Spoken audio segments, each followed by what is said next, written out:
The first $100,000 is but you gotta do it. That's what Charlie Munger, the legendary investor and Warren Buffett's right-hand man, said about building wealth. And he was right. After $100,000, wealth builds a lot faster. But here's what no one talks about. The real shift starts way earlier. I would say at just $10,000. And this isn't just about numbers. Your first 10K is where your relationship with money transforms. You go from surviving to thinking ahead. You go from just working for money to realizing money can work for you. Most people believe financial success is about earning more, but your high income doesn't make you rich. Your habits do. I've seen firsthand that the difference between people who get ahead financially and those who don't isn't just about the income. It's about what they do when they hit their first 10K. So in this video, I'll show you why your first $10,000 changes everything and how understanding the shift will get you to 100K way faster than you think. Let's dive in.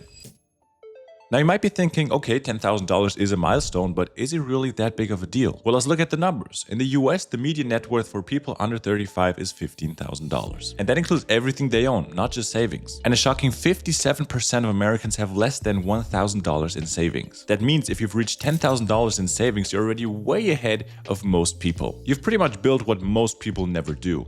Financial cushion. And that cushion gives you options to take risks, to invest, to walk away from bad jobs, also just to say no to things that don't serve you. So you're not just surviving anymore, you're starting to play offense. And that's what this whole video is about, so let's bring everything together.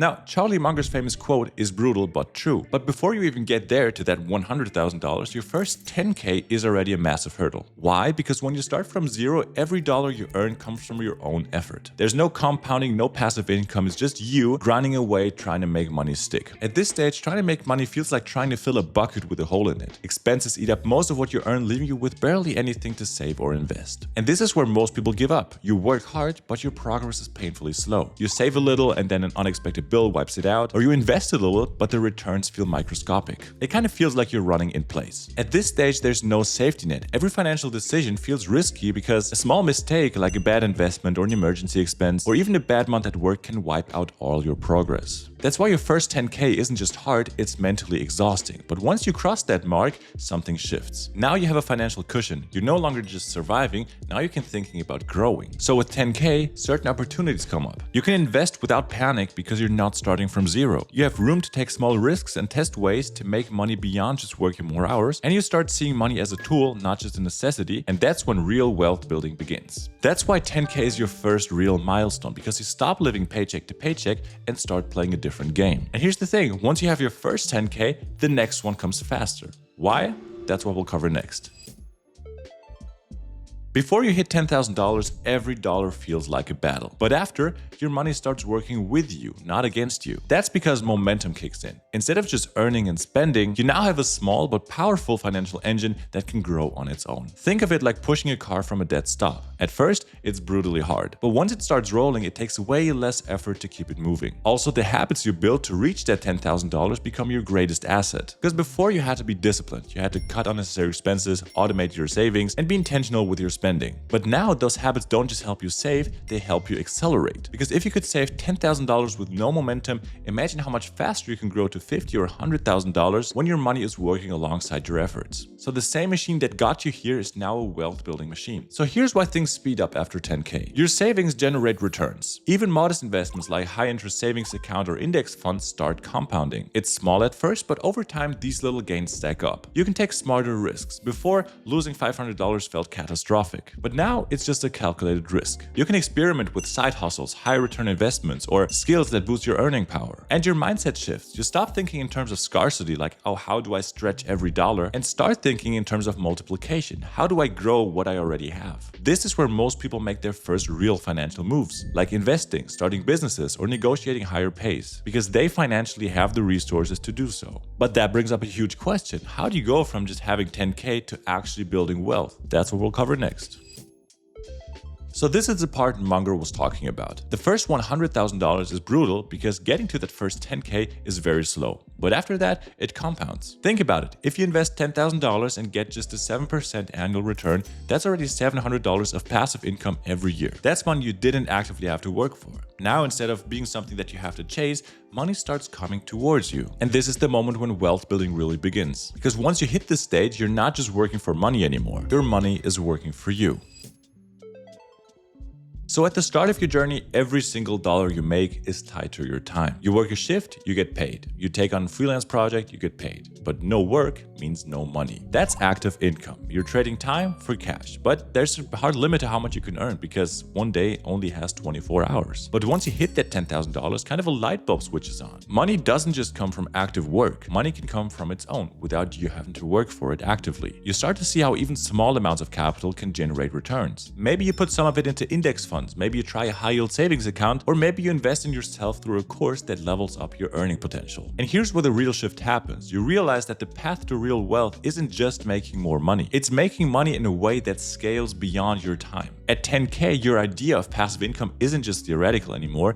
You have just enough capital to experiment, and even if the results seem very small at first, it plants the seed for a completely different way of thinking about money. And that's the real breakthrough. Before, your income was linear. More work meant proportionally more income. But after 10K, you start thinking exponentially. How do I earn more without working more? This question is what separates those who stay stuck in the paycheck-to-paycheck cycle from those who actually achieve financial freedom. But before we wrap up, let's talk about one last thing that makes all the difference.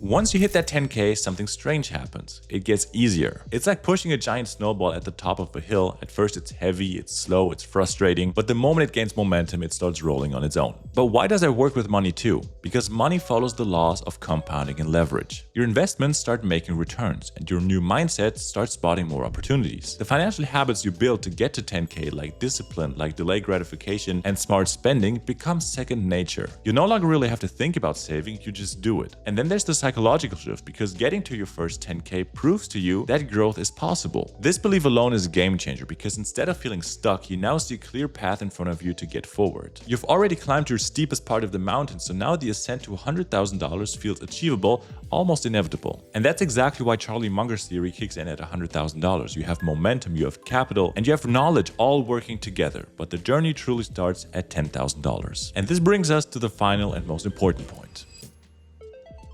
Most people think that they need a high-paying job or extreme frugality to reach their first $10,000. But the truth is, it's only about how you manage and grow your money. So what's the best strategy to start making your money work for you? It has to be long-term, so no get-rich-quick schemes. It has to be diversified, so don't put all your eggs in one basket. It has to be passive, that's what we want, minimum effort, maximum results. And ideally, your strategy should also be low-cost, no high fees that eat into your returns, and high in return, obviously at least beating inflation. And one of the best and easiest ways to check all of those boxes is an ETF portfolio.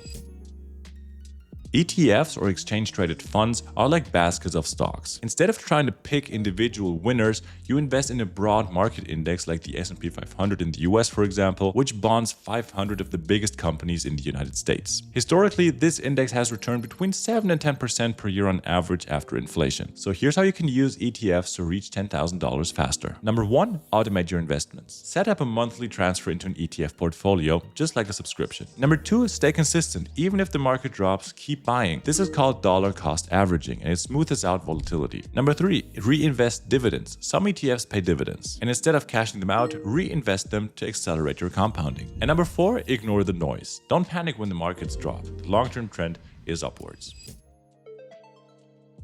Now, if you want to diversify beyond ETFs, you can also look at other things. There are high-interest savings accounts, which are great for an emergency fund, but they won't really grow your wealth. You can do side hustles. You can start freelancing, sell digital products, or start content creation to accelerate your savings. And there's skill stacking. Investing in skills that can increase your income potential pays it off exponentially. And once you hit that 10K, you finally have money working for you. You're not just trading time for money anymore. So let's wrap this up. Your first $10,000 isn't just a milestone. It's the turning point which changes your relationship and mindset towards money. We've covered how 10K puts you ahead of the majority, how it creates momentum, and how the habits you build at this stage lay the foundation for true wealth. We also explored how when you hit that 10K, your financial journey speeds up through compound interest and smarter risk-taking and a shift in mindset. That's exactly how you go from surviving to thriving, because as we've seen, once you have that cushion, your path to 100K becomes inevitable. So if you want to start building habits right now to get to that 10K, watch this video about 6 money lessons I wish I learned sooner. So thank you very much for watching, and see you on the other side.